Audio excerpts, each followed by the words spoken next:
नागरिक बांधवांनो, आता नगरपालिकाच्या निवडणुका लागलेल्या आहेत.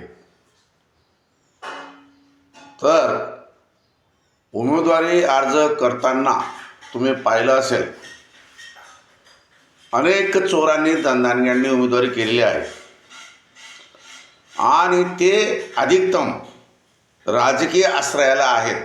कोणी आमदाराचा माणूस आहे, कोणी खासदाराचा माणूस आहे, कोणी मंत्र्याचा माणूस आहे. हे तिघं महाचोर आहेत. राजकीय दृष्ट्या जो कोणी माणूस लोकसेवक असतो, जनसेवक असतो, आमदार, खासदार आणि मंत्री म्हणून, नगरसेवक म्हणून, नगराध्यक्ष म्हणून, हा माणूस जशी त्याची परिस्थिती होती आर्थिक, तशीच 5 वर्ष टिकली पाहिजे आणि याने चोऱ्या करू नयेत आणि केल्या तर आपल्या लक्षात याव्यात म्हणून निवडणूक आयोगाने उमेदवारी अर्ज भरताना त्याच्या संपत्तीची संपूर्ण डिटेल त्याच्यामध्ये मागितलेली असते. का? की आता किती संपत्ती आहे, 5 वर्षांनी किती बनणार आहे, याची वजाबाकी करताना हा चोर आहे का साव आहे हे ठरवता येईल. तर आतापर्यंत जे काही आमदार आणि खासदार आणि मंत्री आहेत, त्यांच्या मागील संपत्तीवरनं आणि 5 वर्षानंतरच्या संपत्तीवर लक्षात द्या की हे चोर आहेत, महाचोर आहेत, नालायक आहेत, बदमाश आहेत, आरामखोर आहेत. यांना या शाब्दिक शिक्षा, शाब्दिक दूषणं सुद्धा कमी पडतात. मला असं वाटतं की यांना देहदंडाच्या शिक्षा दिल्या गेल्या पाहिजेत आणि तशी वेळ आज आलेली आहे. तुमच्या मतदारसंघातील आमदार पहा, त्याची आधी संपत्ती किती होती, खासदार पहा, त्याची आधी संपत्ती किती होती, आणि जर कोणी एखादा हरामखोर मंत्री बनला असेल तर त्याची संपत्ती किती झाली, आधी किती होती, ती वजाबाकी करून पहा तुम्ही, आणि मग तुमच्या लक्षात येईल की याने चोऱ्या केलेल्या आहेत. हे मला का कळतं की आम्ही प्रशासनातली माणसं आणि निवृत्तीनंतर आम्ही राजकारण करणारी माणसं, तर आम्हाला हे प्रशासन आणि राजकीय लोक कसे हातात हात घालून चोऱ्या करतात हे आम्हाला माहिती आहे, स्पष्टपणे जाणतं. आम्ही बोलतो, बोट ठेवतो, राग येत असेल त्यांना, अवश्य आमचा राग येणारच. आम्ही राग येण्यासारखंच बोलतो, पण त्याच्यापेक्षा हे चोर आहेत ना, हे भयंकर नालायक आहेत. त्या मानाने आमचे शब्द खूप अपुरे पडतात. मी भ्रष्टाचाराच्या विरोधामध्ये माझ्या जळगाव जिल्ह्यातील अनेक आमदार खासदारांना प्रत्यक्ष रेड हँड चोऱ्या करताना पकडलेला आहे. एकनाथ खडसे, गुलाबराव पाटील, गिरीश महाजन, तो तिकडचा अनिल पाटील, अशा अनेक लोकांना मी भ्रष्टाचार करताना रेड हँड पकडलेले, चोऱ्या करताना. तरीही माणसं थांबत नाहीत. त्याचं कारण असं आहे, तुम्ही लोक त्या चोरांकडनं पैसे घेऊन वारंवार त्यांना मतदान करतात आणि ते तिजोरी लुटतात. तुमच्या हक्काचं, तुमच्या ताटातलं ते चोरून नेतात. आता अजित पवार नावाचा एक माणूस आहे, त्या माणसानं एवढा 70,000 करोडचा भ्रष्टाचार केला जलसिंचनमधून, आणि तो या देवेंद्र फडणवीसने विधानसभेत प्रश्न उपस्थित केला आणि नरेंद्र मोदीने त्याला भोपाळच्या सभेत अनुमोदन दिलं. चितडे समितीने ते अहवालात नमूद केलं, तरी तो माणूस आमदार निवडून आला, तरी तो माणूस अर्थमंत्री झाला, तरी तो माणूस उपमुख्यमंत्री झाला. हे तुमच्या लोकशाहीचं अपयश आहे. आणि त्याच अजित पवारचा मुलगा आता 1800 कोटीच्या लफड्यात अडकलेला आहे, ज्याला अजित पवारचं समर्थन आहे. पण अजित पवार सत्तेवर असल्यामुळे तुम्ही त्याचं काहीच बिघडू शकत नाही. अंजली दमानिया ओरडते बिचारी आणि बरेच लोक तिलाच दोष देतात. अरे ही जबाबदारी तुमची पण आहे. अरे चोरांनो, तुमची पण आहे. तुम्ही काय दोष देतात? तसेच माझ्या जिल्ह्यामधील जे काही चोर आहेत, मी त्यांची नावं घेऊन बोललो आणि चोऱ्या चालू आहेत, चोऱ्या चालू आहेत.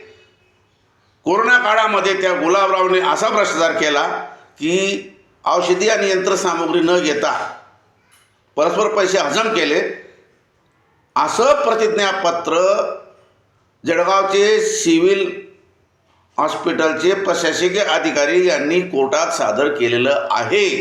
तरी पण न्यायाधीशाने याची अजून दखल घेतलेली नाही. मग किती चांगले असतील हे न्यायाधीश, किती वाईट असतील हे न्यायाधीश, आता तुम्ही विचार केला पाहिजे. एकनाथराव खडसेने महसूल मंत्री असताना काय काय गडबड केली, अजूनही ते प्रकरणं मिटत नाहीत, त्याची आख्यायिका चालू असते.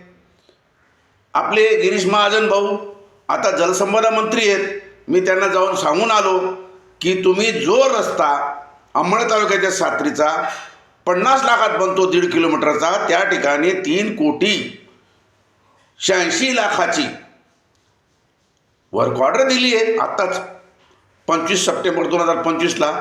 तरी गिरीश भाऊ तसमस होत नाही. त्यांना माहिती आहे आपलं कोण काय बिघडून घेणार आहे.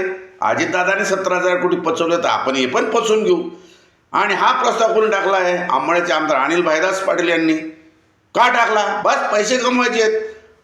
जे पुनर्वसन 1999 पासून सुरू झाले ती प्रक्रिया 14 मध्ये यादी फायनल झाली 175 कुटुंबाची, आणि ते अधिकाऱ्यांनी प्रयत्न केला की 2022 मध्ये मे मध्ये ते प्लॉट वाटप करावेत. ते अनिल पाटील यांनी पत्र देऊन थांबवून ठेवलेले आहेत. खरं जे नेते आहेत का? खरं जे जनतेची कामे करता का? नाही. आणि म्हणून नागरिक बांधवांनो, आम्ही या गोष्टी उघड करतो. अजित पवारने चोरी केल्यानंतर तुम्ही घशातून 1 रुपया काढू शकले नाही. जळगावच्या घरकुल घोटाळ्यामधून न्यायाधीशाने कितीही निर्णय देऊन 1 रुपया त्या चोरांच्या घशातून काढू शकले नाहीत. आणि म्हणून आमचा प्रयत्न आहे की चोरी करतानाच चोराच्या हातावर दंडूक मारला पाहिजे. चोरी करतानाच मारला पाहिजे. एकदा काही ही माणसं चोरी करून फरार झाली आणि पसार झाली तर पोलीस आणि न्यायाधीश काहीच करत नाहीत.